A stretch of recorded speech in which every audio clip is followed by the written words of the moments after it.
Mapagpalang umaga po sa ating lahat. Purihin ang Panginoon sa kanyang kabutihan at tayo na muli ay makakapag-aral ng aklat ng In Heavenly Places. Good morning. It's October 24, entitled The Bible Rules for Giving.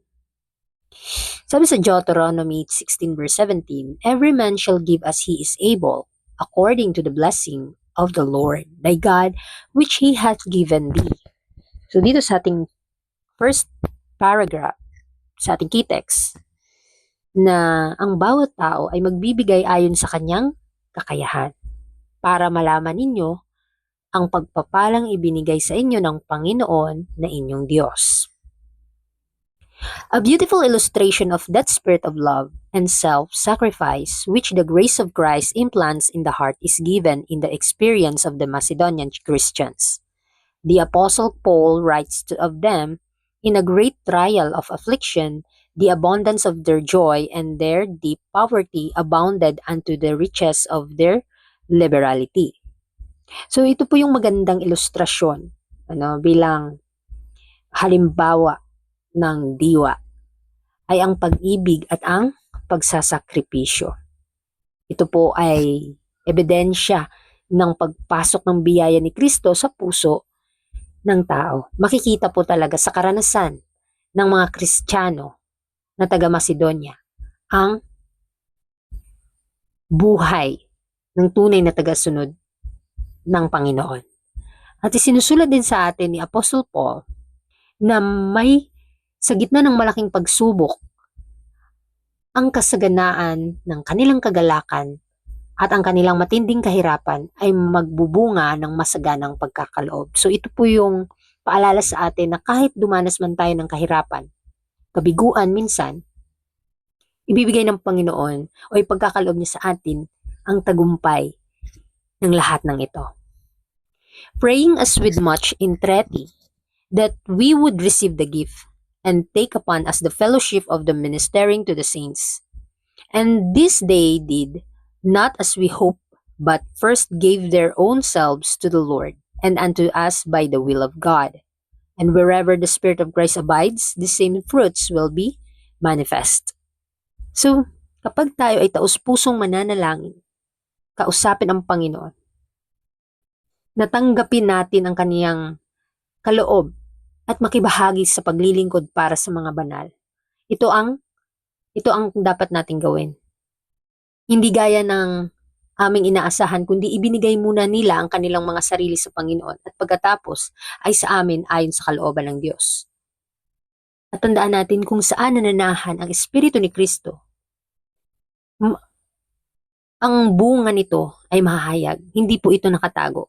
Ang katwiran ng Panginoon ay hindi natin magagamit na itago ang ating mga unconfessed sin, kundi ito po ay magpapabanal sa buhay. At anuman yung mga karanasan nating hindi maganda, ay gagamitin ng Panginoon para mag-encourage sa iba. At tayong nakakaalam ng katotohanan, kailangan nating tanggapin ang biyaya ng Panginoon na nakakapagpabago ng buhay ng tao. In the Bible system of tithes and offerings, the amounts paid by different persons will of course vary greatly since they are proportioned to the income. With the poor man, the tithe will be a comparatively small sum and his gifts will be according to his ability. But it is not the greatness of the gift that makes the offering acceptable to God. It is the purpose of the heart, the spirit of gratitude and love that it expresses. Let not the poor feel that their gifts are so small as to be unworthy of notice. Let them give according to their ability, feeling that they are servant of God and that He will accept their offering. So makikita natin yung sistema ng Biblia tungkol sa tithes and offerings ay napakalaking halaga po ito. Lalong-lalo na binibigyan natin ang mga tao sa kanilang natural na magkakaiba man sila, sapagkat ito ay naayon sa kanilang kinikita, ay kailangan talagang sila ay magbigay. Kahit gaano man ito kaunti sa ating kinikita sa araw-araw, ay kailangan talagang magbigay tayo ng tithes and offering dahil ito po ay banal. Ginagamit po ito ng Panginoon para sa pagtatapos ng kanyang gawain. Tandaan natin, kahit mahirap ang isang tao, wag nating ipamuka sa kanila na hindi katanggap-tanggap ang kanilang mga offerings and tithes. Dahil gaano man ito kakonti sa mata ng mga tao, tumitingin po ang Panginoon sa puso na nagbigay nito. Sa puso ng bawat taong naghandog ng kanilang kakaunting handog para sa Panginoon. The one to whom God has entrusted a large capital will not, if he loves and fears God, find it a burden to meet the demands of an enlightened conscience according to the claims of God.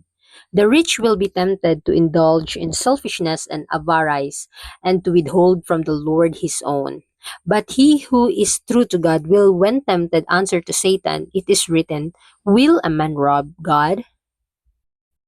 Kapag ang tao ay pinagkatiwalaan ng Diyos sa malalaking kayamanan, ay hindi makakaramdam ng bigat sa pagtugon ng hinihingi ng isang maliwanag na budhi ayon sa mga kahilingan ng Diyos. Tandaan natin mga kapatid, kung minamahal natin ang ating Panginoon more than pa sa mga bagay sa mundong ito, hindi labag sa atin na ibigay sa Panginoon ang lahat ng bagay na ito, na ihandog sa Kanya ang ating mismo kahit ang ating buhay.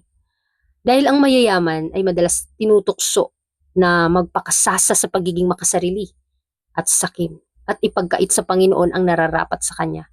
Ngunit ang taong tapat sa Diyos ay kapag tinukso ay sasagot kay Satan na, "It is written."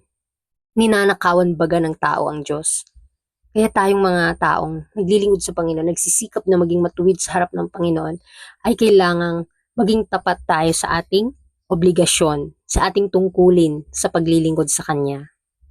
Those who keep eternal realities in view, who love the Lord with all the heart and soul and strength, and their neighbor as themselves, will conscientiously do their whole duty as if the curtain were rolled back and they could see that they were working in view of the heavenly universe.